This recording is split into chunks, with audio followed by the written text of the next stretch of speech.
Hello, everyone. Welcome to the Servicing in NDC webinar. My name is Chanel Harris Drake, and I look after the implementation stream on our distribution team here at IATA. Now, before we jump into the webinar, I just want to remind us of a few logistics for today's call. The session is being recorded and it will be shared with you alongside the supporting documents of the presentation. And there's a question box right on the right-hand side of your screen. So please feel free to ask questions at any time throughout the session itself. Our meeting today is being conducted in compliance with IATA's competition law guidelines, and this simply means that throughout my presentation, throughout the discussions with the panelists, and with the questions that you pose, we will stay away from any competitively sensitive topics, okay? So with that, I'd like to go straight into our session today on servicing. Now, to set the context, servicing it's one of those topics that we often talk about because it's very important to you, whether you are a traveler, whether you're an implementer your organization is live with NDC, or you're actually just starting out your journey. But before I go into servicing, I just want to also let you know that some of the points that we'll be sharing today in the presentation are included in a white paper that we have published on our retailing page, and this will be shared with you immediately after the session as well. We'll also hear today some perspectives from a panel conversation with Nikki Ping at Flight Center, Hervé Preze at Amadeus, and Nathan Smulders at Qantas Airlines. So let's dive in. Servicing. What is servicing and what are we referring to when we talk about servicing? Servicing refers to the changes to a customer's order, whether it's triggered by the customer or triggered by the airline themselves. And so if it's triggered by the customer, so for example, changing the flight date or canceling a trip and so on.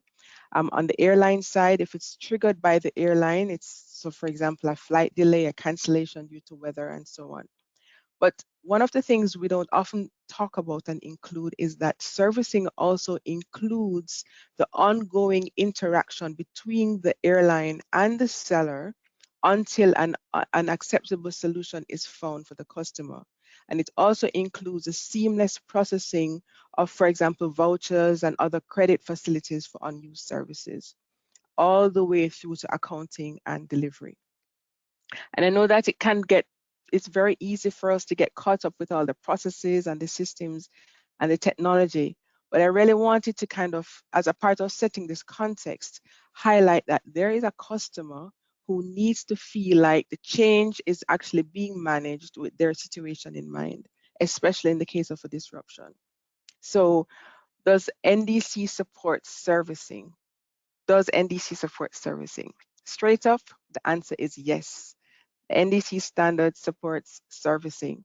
The NDC standard supports from the very beginning, helping the customer to know the conditions so that when they're ready to make a change to that ancillary or that flight, they're very clear on what the implications are for that change.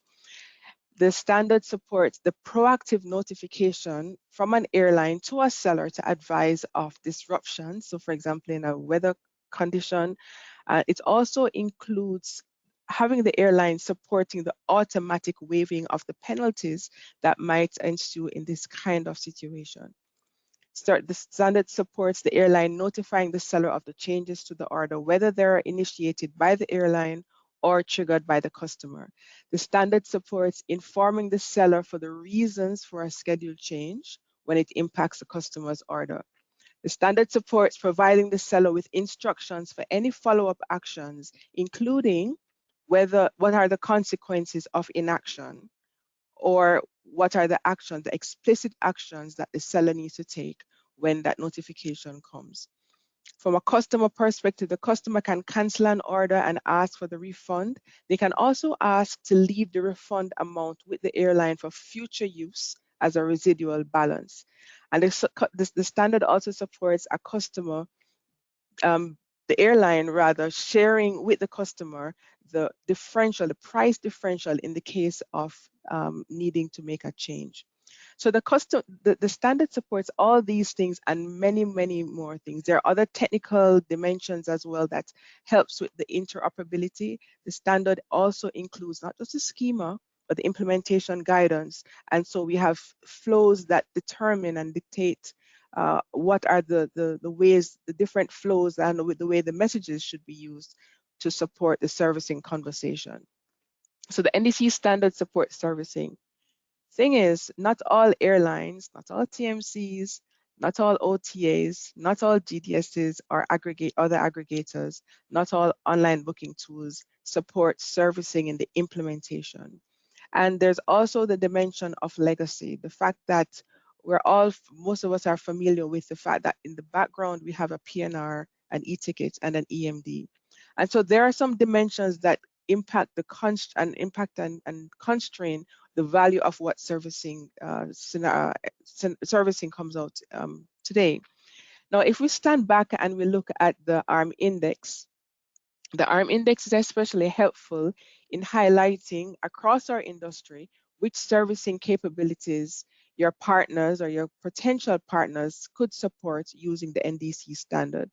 It speaks to the coverage of capabilities, and it can potentially help in understanding the robustness of servicing right across the industry. We won't have time to go into all the details, but I do want to show you something. Here, I've zoomed into the capabilities on the registry and these that speak to servicing, and these are largely implemented with tickets in the background. You may notice that there are three here that are highlighted in green. They're outlined in green. What do you think these are? These are the top three capabilities that are implemented by most of the airlines in the registry. So these are the top three capabilities implemented by most of the airlines in the registry. So on the top left, the seller initiated changes to an order. This is just allowing the seller to, it's kind of self-explanatory to be honest, but it's really just to allow any type of change. So for example, adding extra services on top of a booking, correcting a name, or any other passenger detail, and so on. Then in the second row, there's the order information upon request. This is really just the capability to retrieve an order. And it's very basic. And if there's any airline that's on the ARM index that's not supporting this, it's largely because they are transitioning from the previous certification and they haven't updated it yet. But over 90% of the airlines already support this. And then the third one may come as a surprise to some, the notification of changes from an airline. So this is about disruption. It leads me to a couple points. If we just step back a little bit, all these capabilities work together. It's not helpful if an airline can do, for example, a notification but not support the seller initiating the change. And so when we look at all of this together, we can't always, we shouldn't just point out one capability. And so we as IATA, we're monitoring the airlines and we're monitoring the industry readiness across all of these capabilities. But the second point, though, it leads me to is the handshake. The fact is that, and go back to that example with the notification, if an airline sends a notification to a seller, the seller also needs to be capable to receive that notification because it's a handshake. And so if we look at the registry, we'll see that there's not the same proportion of sellers or system providers that can also support the notification in the API. So there are a few different dimensions that we can take away from this, because the industry capability of servicing is as strong as the weakest link. It leads me to a very important point that I've often spoken about. There's what the standard supports, and then there's what's actually being implemented. And when we reflect on the implementation itself, it is that there's a role for each capability, there's a role for each stakeholder to play. The airline always has to do something. So if we take one of the top capabilities, the airlines, the sellers, and the OBTs, they all have to implement something for the customer to actually experience the benefits and the value that the standard offers. There are some capabilities where only the airline needs to do something, but it's not the case for most of the capabilities because there's often that handshake that is needed. So on top of all of this, there are a few reality checks that I've also highlighted in the paper. there are constraints. And I won't go through each of these, just to pick a few. So for example, the capability roadmaps, it's not always clear to a stakeholder what their partner is able to deliver in terms of the servicing capabilities. The timing and maturity of implementations on the top right. So we have some airlines that have started 5 years ago their NDC journey, and some that are just starting. And so you might have a different timing is different, and the maturity of different airlines and the capabilities that they're offering is also different. The version of the schema that they're on is also different. They're the majority of the airline, the industry actually is still on 17.2. And so as the later versions are there and the industry and different organizations have implemented the later versions, what's happened is that there are new features and better ways of doing things in the later versions. And until the airlines and the industry migrates to the later versions, we will have retrofitting and workarounds of some of the capabilities. So these are these are just a part of the reality of what we're facing on an implementation perspective. The last one I will highlight is about the legacy. So that's the bottom right hand, the source of truth. The source of truth from the perspective of NDC is meant to be the orders, but because of the reality of having PNRs, e-tickets, and EMDs, the airlines have to synchronize between these artifacts and the order in order to bring some of the capabilities to life. So this is a reality check. It's a part of it. And the question is, can we expect NDC to give and deliver a good servicing experience despite these legacy constraints? Well, the answer is yes. The answer is yes, yes, yes. There are features in the standard that will bring opportunities for a more customer-centric experience. I'll just take one example on this slide. The PNR construct today doesn't support multiple passengers with different itineraries in one PNR. So you can't have non-homogeneity. So if there are two of us on a booking and I would like to change my return to be another day, the constraint today is that we have to split that PNR. That constraint is not carried over into the world of offers and orders or in NDC, because we have the offer structure, the order construct that where it can support multiple and different itineraries and services on the same order. So there are opportunities within the standard to actually deliver value to the customer despite the legacy constraints. Before I go into the perspectives from our panelists today, I just want to let you know, for those who joined late, I mentioned that there is a white paper that's been published on servicing. It's on the iata.org/retailing, and it reflects the voice of the industry on servicing. We have been listening and we have played back a lot of what we have heard. And I also want to especially thank some of these stakeholders and working groups who have provided various input to the paper. So with that, I'm going to invite, we're going to have Nathan Smulders, Nikki Ping, and Hervé Preze share with us. Unfortunately, not all were able to join live, so we did a recording before, and so we'll be hearing a snippet from this, and then we will come back for some Q&A. Thank you. Everyone, so good to have you guys with us. Nathan, Hervé, and Nikki, thanks very much for joining us for this panel on servicing in NDC. Now, before we actually jump into our topic, I'd like to just give you a moment to introduce yourselves, please. Hervé, how about if you start? Yes. So, yes, I am Hervé Preze. I'm working in Amadeus for 30 years already. 20 years in R&D, product management, and now head of industry and expertise unit. So on NDC specifically, I started around 10 years ago, managing an overall study in Amadeus to structure our approach. And then handed over this to what is known as NDCX Amadeus program. In my current role, I coordinate NDC standard activities, securing an aligned position and the contribution to IATA. So across Amadeus, travel platform, Altea, and Navitaire systems. Great. Thank you very much. Thanks for that, Hervé. And Nathan, how about yourself? Hi, Chanel, and hi, everybody. Yes, my name is Nathan Smollers, and I'm the Senior Manager of Distribution at Qantas. I've been in this role for about 5 years, but my life at Qantas has been about 30 years old. So I've been a long-term employee of Qantas in lots of different parts of the business. My prime responsibility within the distribution team now is the delivery and development of the Qantas Distribution Platform, which is our NDC platform that enables modern retailing for the indirect channel. I'm also responsible for integrating all of our technology partners into that platform. So my team has got that responsibility. We work really closely, collaboratively with our NDC supplier, which is Fairlogix Excelia, and we built out what we think is an excellent NDC platform.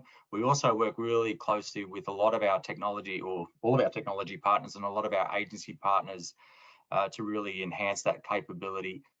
We've been building the NDC platform, the Qantas Distribution Platform, since 2018. So we think it's a mature product now. We're now connected to lots of different partners, and we're really starting to scale up our NDC capability. We're really excited about NDC, and we really think that's the future of distribution. Thanks a lot, Nathan. Thanks for that. And Nikki. Thank you, Chanel. So I'm Nikki Ping from Flight Centre, and I also chair the IATA Shop Order Standards Board Advisory Forum. Unlike Nathan and Hervé, I'm going to decline on saying how many years I've been in this industry. But my NDC journey started at British Airways, just as NDC was getting going. And then I also helped launch NDC across the Flight Centre group globally. I did a brief spell at TP Connect, which is part of the Flight Centre group, both looking at the airline and the seller solutions.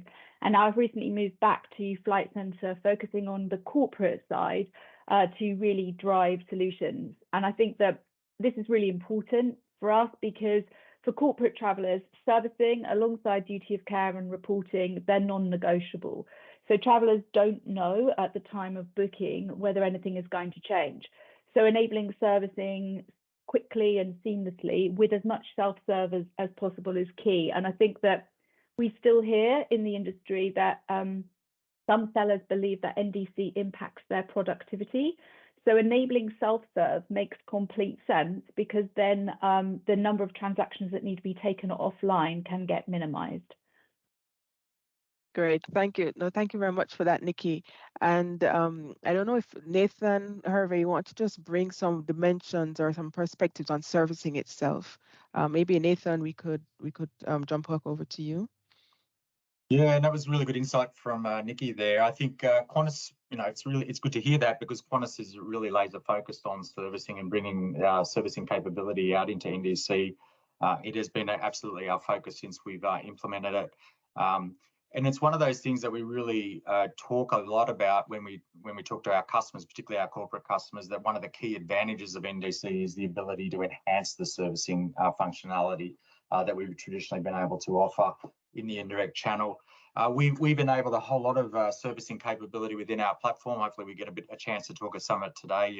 We've got reshopping or enhanced price options at reshopping. We've got seamless involved change processes, as well as commercial waiver processes, automated refunds, stored credit processes. So pretty much everything that you've had in the GDS world in the past, plus more, is what we've been focused on. We've wanted to make sure that we've got all of the features that agents have traditionally had, but when we introduce those features to replace those traditional features, we want to make them even better. So a lot of automation, making them as seamless as we possibly can. So that's our absolute focus.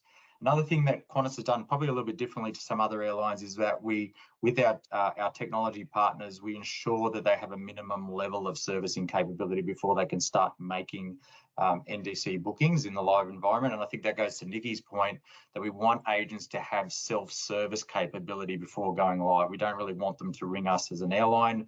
We want them to be able to self-manage.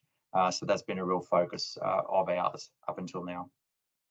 Thanks, Nathan. So that self-service is also of very top of mind for you from an airline's perspective. Hervé, you are uniquely positioned here because you represent an aggregator, an NDC aggregator at a GDS, but you also wear an OBT hat. What are some of your perspectives on servicing? Yeah, so most have been said, but I would say that we are sharing similar concerns and I would say benefits. So without a surprise, we consider servicing as a critical aspect, as has been said. First, the involuntary changes management is critical, and this is critical for all segments. Serving well customers when something goes wrong is factually, and we measure this, a key aspect of loyalty. So when you do it wrongly, it will have, of course, an impact for the next time travel, I would say. So this is very, very important for all of the segments. What concerns voluntary changes, of course, it's important for all travelers, but it is even much more important for business travels. For TMCs and corporations, they have a very high level of expectations. And in particular for this segment, the integration in complex existing ecosystem is adding a level of complexity. And this is where we are very committed to propose robust and less disruptive solutions for them. The efficiency in complex tasks is fundamental. This is very true for all segments, but also for airlines, as Nathan said. We know that a lack of self-servicing for sellers end up with proportional increase in call centers. For leisure, typically online, they are selling much more non-refundable, non-changeable tickets, but of course, still they are very concerned about involuntary changes. And naturally, for online booking tool, serving business travel, so they are highly concerned by, again, this self-servicing, and they have their own challenges with mobile policies, expense management integration. And also, OBT is a B2C application. So having a consistent structure, product descriptions, clear terms and conditions is even more important for transparency and adherence to policies than when you go via a professional. So these are the key points, very aligned, I think, with Nick and Nicola and Nathan, yes. Absolutely, absolutely. And so you've brought in both the fact of the importance on the leisure side, but also on the business travel side. And it's not enough to only cater to one and focus on one. We actually have to have both considerations taken into account. Now, in the paper that we have referred to, there's on servicing. One of the things that we have done is to highlight some of the wins, some of the things that are working well. And I actually highlighted an example from United that speaks about the way servicing can work for waivers and how it can be improved. In general, there is a win-win. I mean, for the traveler, if it works well, for the airline, if it works well, and for everyone in between. But I think the question is, if we were to just step back a little bit, what are some of the urgent things that need to be addressed? Because it's not all good. There's still some aspects that need to be addressed. Just what comes to mind in terms of what urgently needs to be addressed? Nikki? So I think that most of the basics do work, although not completely consistently. But as for the kind of, I guess, what we would call edge cases, not 100% of scenarios are ever going to be discovered in UAT, both on the airline side and on a kind of an integration side. So when we find things, we always do make sure that we report them back through the chain. And actually, in the IATA advisory forum last month, all of the sellers started saying the same thing. We're starting to see a lot more NDC volume now, which is good. So more and more of these edge cases are being discovered. So feeding them back is really key. I think for me, there's probably two things that still need some work from an urgent perspective. One is around involuntary servicing. I don't believe there's any gaps from an NDC schema perspective. Now with the latest version, but unless the airline has actually upgraded to this latest version of the schema, it doesn't necessarily mean that everything is working in the version that we're all using. And so involuntary, whether that's a cancel, a retime, previously flown, like partially flown, anything like that, the whole lot has got to be really ticked off from an involuntary perspective. And then unused tickets is, I would say, a grey area. Now, it's quite important because airfares, as we know, are really high at the moment. And so more and more corporate customers are asking about unused tickets. But a while ago, Chanel, when you ran those SWOT sessions for TMCs, there was a category of unlearning. And I think that a lot of what we do today from an unused tickets perspective doesn't really work in a world of offers and orders. So I think that that's probably something that we need to kind of say what the problem is and what we're trying to solve, not just jump straight to a solution. No, that's a good point, Nikki. And more as I talk to the industry, I'm hearing that it's not necessarily about replicating everything we used to do in the past, and there are some different ways of thinking. Thanks for sharing that. Nathan, how about you? Are you seeing any particular wins or challenges that you want to share with us? Yeah, I think look, that's some really good points there from Nikki. I think the cases are very much edge cases. I think generally speaking, and as the white paper really stresses, the NDC standard as it applies really covers all of the servicing scenarios. But there are probably a few things that you come across in your journey, and particularly as you get TMCs and larger agencies coming in there and doing testing, you do find some edge cases which you need to resolve. I think what really needs to happen though is that not like everyone's at a different level of capability, and that's probably the key thing. What really needs to happen is not so much the standard needs to be enhanced. I think everyone needs to just develop their capabilities as quickly as they can right across the chain, you know, because there's some airlines that have got excellent servicing capability, but there may be aggregators or OBTs that aren't able to consume that capability. So I think everyone needs to sort of move in the direction to really work on all of the servicing gaps that they may have, and try to develop them to make sure that agents have that full capability of all of the servicing functions that they need. So I don't think we should be so focused on NDC doesn't have the capability, because I don't think that that's necessarily true. And I think there's some really good examples now of airlines having developed really good capabilities in servicing. Not everyone in the chain has built their capabilities to the standard yet. And I think that it needs that whole of industry approach. Okay, no, that's a good point. Each stakeholder, each person in the value chain has to actually, as it were, raise the bar on their level of servicing and the capabilities they can deliver for us all to have the ripple effect across. Hervé, what about your perspectives on this? Yes, so I have some few items, but before I would like to also to react to something that, yes, we do have many airlines doing many different things. The problematic is coming when, yes, they do have the capability, but it is very different. So it's a bit like when you juggle. It's very easy to juggle with one ball, and then it becomes exponentially complex when you are adding balls. It is a bit the same when you are aggregating content in NDC. So when you have this, and I think it's very fair to have this obligation on the level of servicing. But we have, I come back to this point of having a reduction of variations. So today we have identified 94 with IATA, 94 variation, different ways to do the same thing. So I see 3 points, and it's very related to the involuntary changes also. So the acceptance flow, when something is happening, sometimes it's automatic, sometimes not. The standard is becoming clear. It's quite important to apply the standard to have similar acceptance flows. The cancel order, reuse of credit. This is a bit of around the unused tickets also. Many variations using tickets, orders, values, external vouchers. We need to really to have a different ways, but for each of the way a single implementation.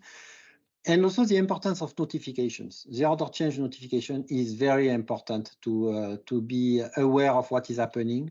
The sellers, intermediaries expect to be to serve their customers. So, for example, when you have something happening like a cancellation due to a ticket time limit, you expect to know it. So we have many more examples, but I would insist on the necessity not only having the capability, but this is critical first, of course, but also to apply them following standards. Thanks for that, Hervé. So far I've been hearing about self-service. I've been hearing about the capabilities of each stakeholder. I've been hearing about the variations and the flows, the consistency there. So a few different dimensions, which are all not a surprise, actually. What I just have another question, just to turn a little bit. From your perspective, are there any, or what are the biggest breakthroughs of using this NDC standard for servicing? Or what's the biggest potential you see in using the standard for servicing? Hervé, would you like to just continue there? Yeah, so servicing is part of NDC, and NDC is bringing by nature some benefits. So, in legacy world, it's very complex, and you have a lot of manual intervention to do servicing. For example, a large part of the agent debit memos are related to servicing. So having this property of NDC, of having the airline mastering the offers and order, is can vastly limit the complexities, but also the risk for the sellers. It can simplify a lot the process of involuntary changes with voucher management once we apply the standard. And for example, on this one, with the COVID crisis, we saw the limits of the current EDIFACT standard. This is also a great potential for, again, with order change notification, creating a real-time channel of interaction. So that will be really a great improvement. And also the fact that NDC is working overall on offers and overall on complete orders allows to do, for example, transfer of ancillary services from one flight to the other one in one go. So it will allow to have this consistent view on the whole travel and keeping the consistency of the experience. More globally, I think we should have this collective goal that when you sell a product, from the beginning, it is self-serviceable. Today, we have roughly 50% of changes and refunds that are still done manually in system. So this is important. And I will finish with one point that is important for the one order transformation. Today, the NDC corner cases are managed with PNRs on airline call centers. If we want to have a full transition, we need to cover all of this corner use case. The last one will have to be covered before you can close it. So it's also a prerequisite for one order transformation. Absolutely. And in fact, we got a question that came in from our audience, which I'll come back to you on. It's very related to that point. I'm hearing the term and the phrase self-service a lot in this. It's something that I think let's pay attention to that. Nikki, what about from your perspective? What are some of have you seen any mature servicing capabilities amongst airlines? Yeah, so I think that the self-serve here is a theme as well, because I think what is important is our customers are kind of want to do more and more themselves now, particularly on a mobile phone. So I think right at the start of this, Hervé alluded to the fact that an online booking tool is effectively a B2C tool. It's not a B2B tool. And so if you think about how disruption may have been handled in an old way, there's things that people who've been in the industry for a while will realize. It's that often when you have a booking that's disrupted, you have to find a new flight where the same booking class is available so that you can move across to it free of charge. This is something that may work fine in a travel expert's world, but it's just a world that is not understandable by the average corporate traveler. So having just a basic message being able to be pushed to them saying, we found this flight for you. Does this one work? If yes, click yes here. If no, click no. That sort of thing where we've really seen this come through is just a massive win from everybody's perspective, particularly if you are halfway through your travel and you're on the other side of the world to your TMC. I think that this kind of maturity of servicing capabilities, and United is an airline that I think has really advanced in this area, is where the order change notice message, which is very important for servicing, is being used in all scenarios. And this kind of view that the single source of truth for NDC is important. So it doesn't matter whether the traveller is adding a seat on the airline website, has had their booking changed by somebody at the airport. It doesn't matter what the scenario is. In 100% of cases, an order change notice message will come back to the seller so that we've got a single source of truth. I think that's the sort of thing that's breakthrough, because from a duty of care perspective, that's a game changer. We've all been frustrated where if we've ordered something to be delivered to our house online, it's already turned up at your house and then you get a message to say it's going to be delivered in 2 hours. This is very frustrating from a consumer perspective, and that's what we're effectively dealing with in the world of disruption today, where different people know more than each other. So I think that this is the sort of advances that we're really starting to see, which is great. No, thanks for that. Thanks very much for that, Nikki. No, excellent. Nathan, from an airline's perspective, can you share, from Qantas's perspective, can you share any particular wins or differences that are coming through from a servicing perspective? Yeah, I suppose it's some interesting comments there, both from Hervé and Nikki about, I suppose, the perspectives, the complexities around different solutions and having to tailor for that for an aggregator, which I understand would be enormously challenging. And I suppose the benefits that Nikki just mentioned about, some of the automation that's now been built into the flows, and she mentioned UA's example which is in the white paper, and I agree that's an excellent example of the benefits of NDC.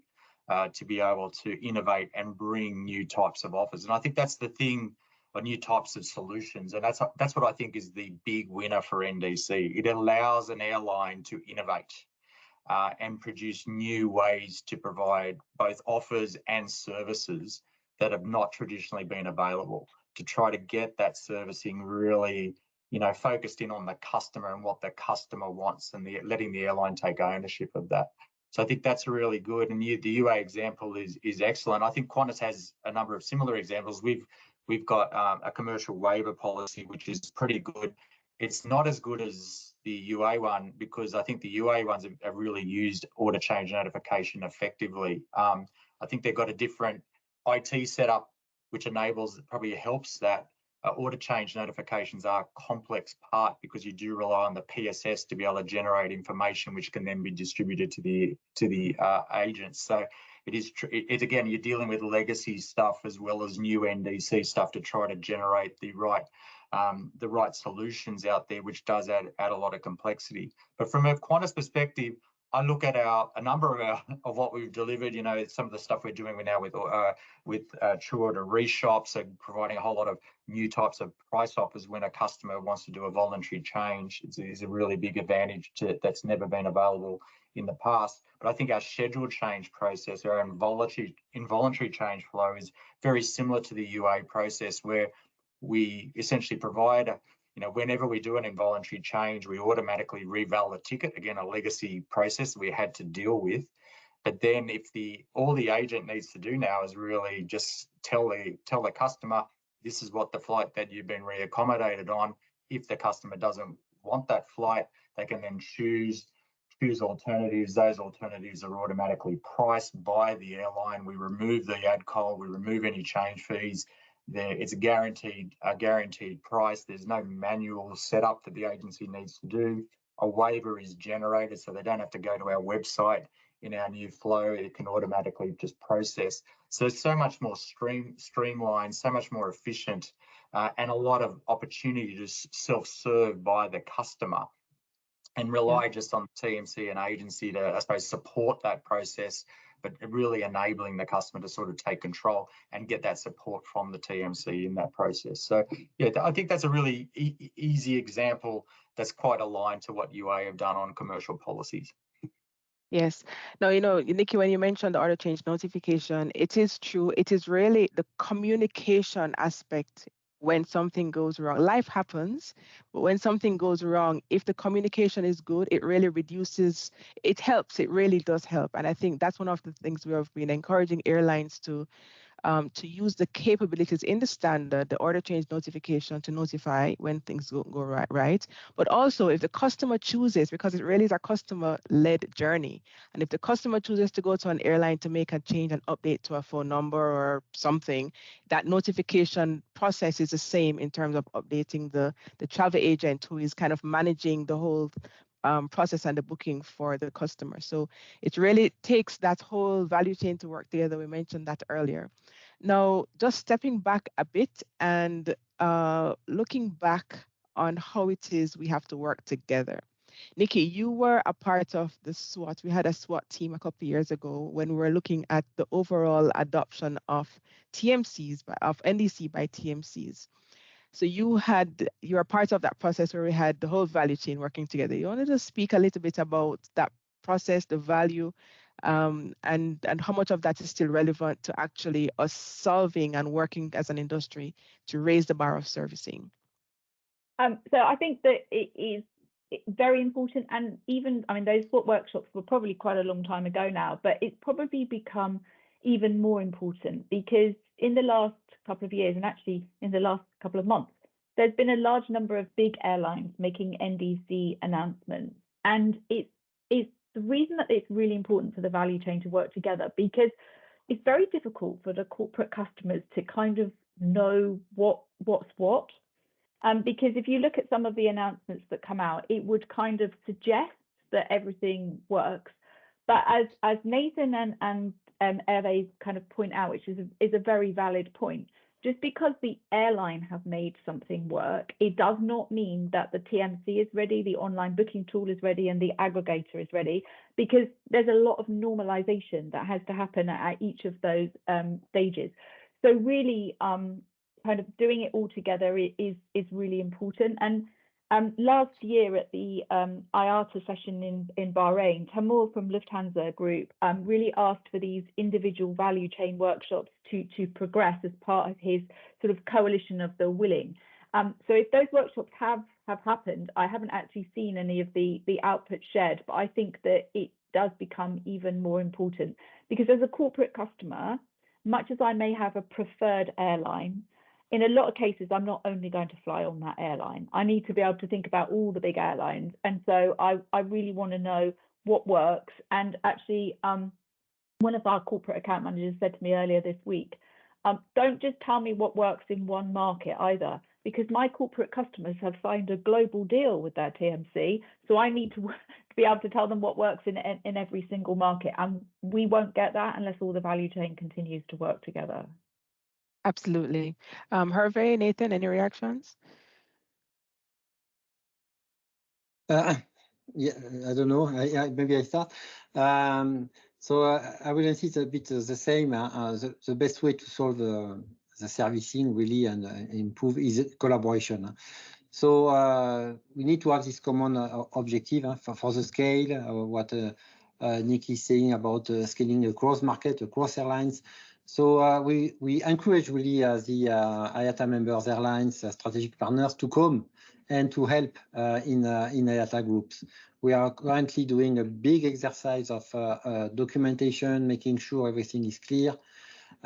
We have identified many variations. I mentioned in 94 identified. So at the end, IT is about coding. So having a single source of truth via the precise documentation, this will drastically reduce differences and will help to scale a lot. So this is my word on this. We need to work together. Yes, absolutely. Nathan, do you want to add anything briefly? Yeah, I think the working together is, I think, critical. I think sometimes, like I suppose from a Qantas perspective, we have been very much focused on collaborative approaches with all of our partners, the GDSs, the non-GDS aggregators in particular, in developing capability. And I think I look back and at all of the regular meetings that we have, and they're actually really quite fun to engage in this, because it is so much new stuff. There's so much solutioning, and I think there's so much opportunity to learn from each other in discussing the concepts and the solutions. Some of the solutions, like the standards, are evolving, and they will always evolve, because through collaboration and conversation, airlines and our partners are able to develop new ways of doing things better. So I think we've learned a lot from the GDSs and other aggregators in how agents want to transact. In conversations with our agency partners, we get good insight into how a TMC will work. And now that TMCs are getting closer to coming on and scaling up, we're getting a lot of really good insight into how their operations work and what we need to do to tailor our services and our capabilities to make sure that they work in those in every agency. So it's really getting interesting and exciting that, you know, we're at that really pointy end now, which is good. So yeah, I just think that where we work well as an industry is where we collaborate. Sometimes it doesn't always work well because we're pointing fingers at each other and not collaborating. And I think that's where things get undone. I also think that transparency, honesty is really important here. And we all need to be able to clearly say, and I've seen a lot of, Hervé and Amadeus. I went to a session recently where Ludo from Amadeus was up there in front of agents telling everyone exactly where they're at in their journey. It was great that he was open and honest and was able to give a clear picture of where their capabilities were, where their gaps were. We all have to do that. It's important that we're all open and transparent and working together to make sure we're addressing any of the things that still need addressing. Yes, thanks, Nathan. And you know, you used the phrase finger pointing. It's true. We won't get anywhere by finger pointing, but we need to have that conversation. You also spoke to transparency. And so it's about making transparent what you're capable of doing, making your roadmaps transparent. I think it's better to know that something is not working and it will be done on Q2, Q3 than to have an expectation that's misplaced. So I think communication and being transparent of what's possible and what's not possible and what to do in the interim. What do you expect your partner to do in the interim if something is not yet working? I think those are the kinds of conversations that need to happen, both on an individual partner level, from partner to partner within a particular chain, but also in our industry conversations. And we're having more of those types of conversations. Now we're winding down. We did get some questions from our audience. And so I have a first one. It says, it's understood that one order can reveal full potential of NDC, but we don't see them moving ahead together. Rather, NDC is being adopted with legacy concepts. What would be the challenges to the industry for not adopting NDC and one order together? I think it's a tough question. Let's see if we can have a go in a very short way to respond to this one. Might be one of those we need for the industry conversations. Hervé, do you want to have a stab at this one? Yes. So just to make the distinction, NDC is a standard of communication. So it's very important first to establish, to protect, I would say, the environment, separate the airline offer management system from the ecosystem. So you need to start with NDC. You are defining how to communicate. And it's only when you have NDC that, by the way, you can be free to innovate and create one order behind the scene. And now it's true that most of the benefits of one order would be to free innovation, to simplify, to avoid discrepancies, and having heterogeneous itineraries, having introduction of new services, easy deliveries without SSR code, etc. But clearly, there is a benefit of NDC as such. For example, dynamic pricing can be achieved with NDC alone. But we expect much more. But for me, it's logical that we started with NDC. Thank you, Hervé. Nathan, any quick reactions on that? Can I have another question? I don't want to argue with Hervé on that. I think it's true, but at the same time, and I suppose the key point I would make is that NDC has already delivered a lot of capability, even though we're still living with a lot of the legacy artifacts. You know, we've still been able to work around those constraints and deliver. Maybe not every agency's seen this and every customer's been able to see it yet, but there is really good solutions in place to start realizing some of the benefits of NDC. The fact that we've got legacy artifacts in place has made it a lot harder for airlines and our IT suppliers to actually deliver that, because every time you create a solution, you might have an EMD or a ticket that you have to manage in the background, or a PNR to manage in your central PSS. So it's really, it has made it a lot harder, to be honest, but we've still been able to deliver a lot of the benefits. When we move to one order, the good news is, but when we move to one order, we're going to get better at capabilities because we can free ourselves from some of those legacy constraints and start really even adding more value to the distribution chain by simplifying things even further. being able to deliver services, particularly ancillary services that are stuck with EMDs, which I think EMDs are particularly troublesome when delivering good service and after service. So I think, there's a lot of opportunity down the track if we can free ourselves up. One order will deliver a lot of that capability. We're sort of stuck, ultimately we still need PNRs, tickets, EMDs to fulfill that travel bit. That's what we're sort of stuck with. Once we can talk to all of our systems using NDC and one order standards, then we will free ourselves from all of those legacy constraints. Yes. So I think it's also valid to take this into consideration as we consider the most value we can get out of doing servicing with NDC with tickets in the background. So I think we can definitely get more than we can do pre-NDC, but what I'm hearing is that there's still a constraint because there's a complexity of the orchestration, where's the source of truth, and just managing all of that complexity in the back. So it's very costly. So I guess that's why we do have a business case for moving ahead. The industry is not there yet, but we're heading there. Okay, quickly along, one last question. How well does the NDC schema support unused tickets? Nikki, do you want to? Yeah, so I think I alluded to this at the start. Unused tickets is a little bit of a minefield, and I think partly some of the minefield is around the terminology and the definitions. So corporate customers in today's world often buy flexible tickets where typically that ticket validity is 12 months. And if they haven't used them in that time, the TMC goes through, cancels them all and refunds all the money. So this is a bit of an old school concept that probably needs to be phased out. Why not cancel as you go kind of thing? It would make a lot more sense.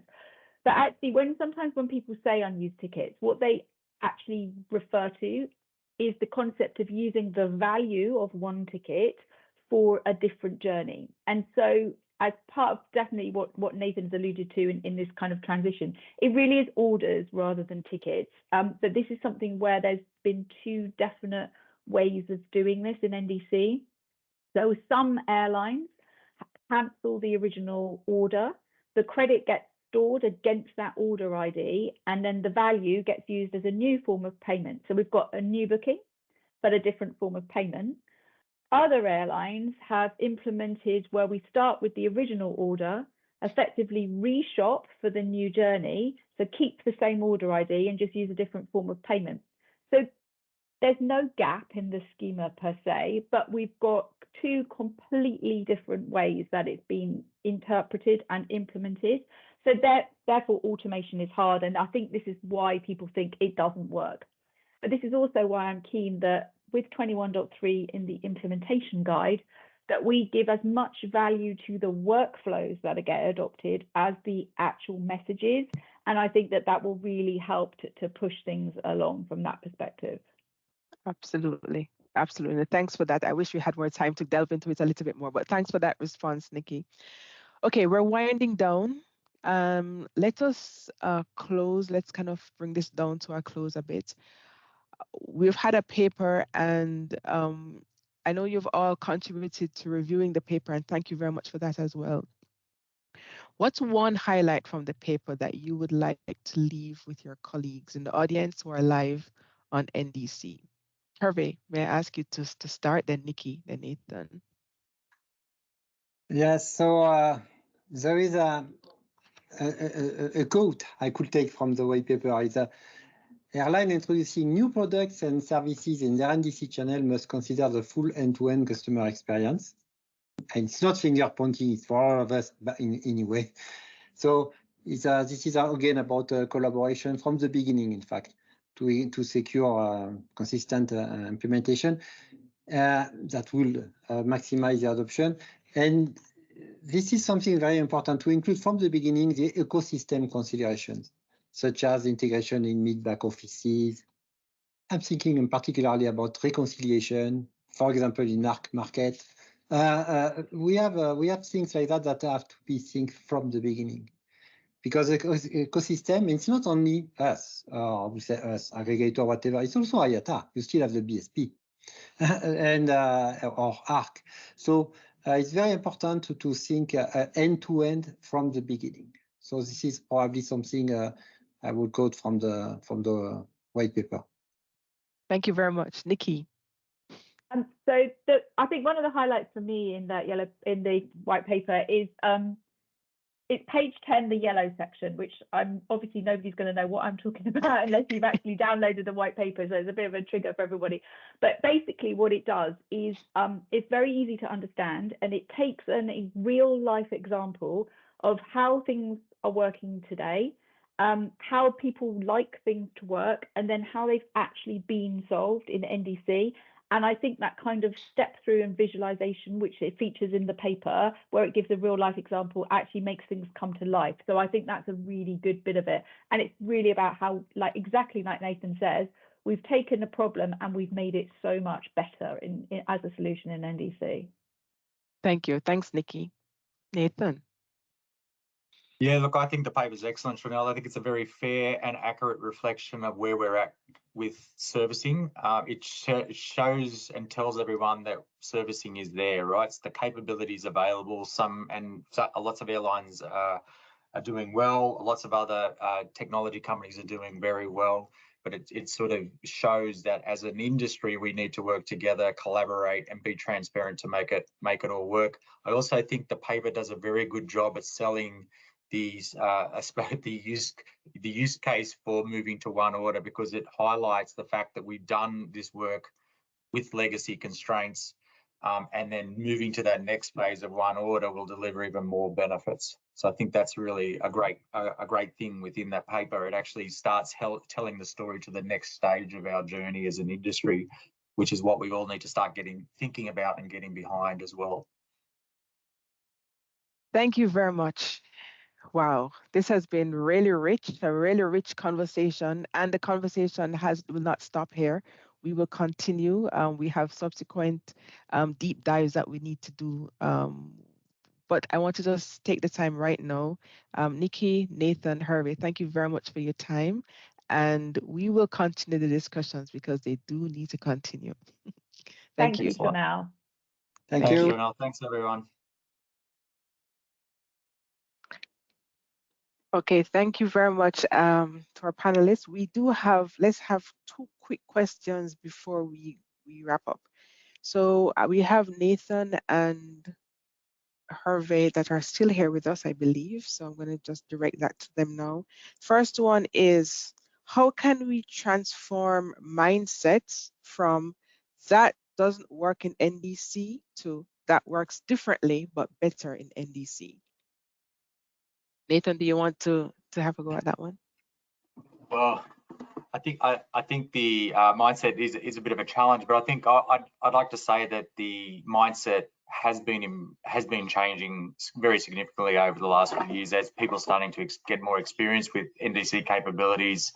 I think people's mindsets are shifting in the right direction. I think I've seen a really significant improvement even in the last couple of years. So I think though, to get everyone to be thinking in the positive way about NDC is a challenge. I think though our customers will demand it over time. We have to be positive about this. This is a change coming right across the industry, so it's important for people to get behind it.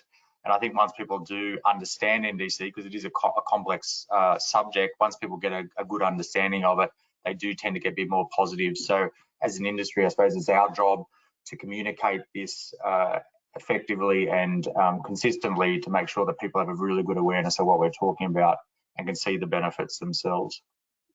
Absolutely. Thank you very much. Thanks, Nathan. Just quickly, one last one. Hervé, are you still there? Because maybe you could take this one. Handling of split party in bookings. Is it supported in NDC? So yes, but there is two different ways to do it, as I think you mentioned it.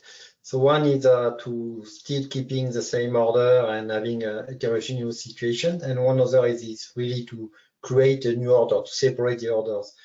And this is typically where it would be nice to have a common denominator. And for example, we have in 21.3 a new element, which is about the confidentiality. Someone is asking now to separate the personal information. We think could be a way that not changing the existing capabilities from airline, but adding a new one that would specifically ask to separate the orders. So this way we will have a common way to do it. But yes, if you speak individual airlines, most of them do have already one solution, but it is very different to juggle with these two balls in aggregators. Yes, thank you very much. I will just take one more. This is regarding the readiness of players. So when will all players be able to cover involuntary change functionality? Okay, this is going to be a very hard one. Maybe both of you could just speak to what you're able to deliver, and then we can give some comments about the industry being able to cover those. I don't know, Nathan. Maybe I can just quickly say, yes, it is a prerequisite for us to have notifications in case of involuntary change. So our customer knows that a flight has been changed typically. And yes, when the airline allows this, and most of the time it is the case, we can offer the possibility to change to an alternate flight. So it's a corner case that is going to be delivered in the next week. It is a case where the airline propose a flight, you are okay with it, but still require you to confirm it. So it's a particular case. Most of the airlines do not ask for it. By default, you keep it. So in this case, you have to confirm. This is something we are going to do within the next week. So all of what you are seeing will be covered. Great. Thanks, Harvey. Nathan? Sorry, I did mention this on the panel that Qantas has got a schedule change capability or an involuntary change process. We have had it in there for some time, and we have been enhancing that capability over the last year or so by adding improvements over time as well. So NDC is a good thing because you can sort of look and see how other airlines are implementing capabilities, learn from that, and try to adjust your own capability to make sure that you're offering the best possible service to your customers.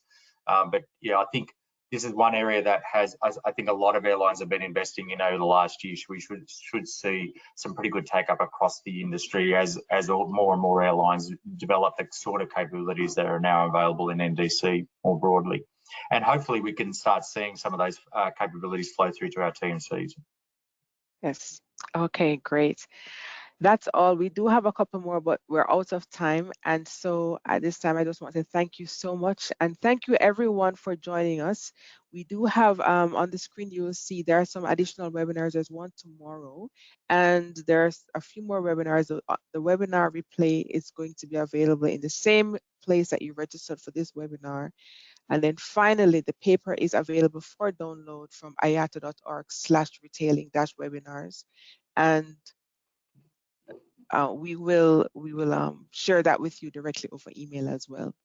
And so with that, I'd like to wish you all a very good day and thank you all for joining us, and do stay tuned for upcoming webinars. Thank you very much.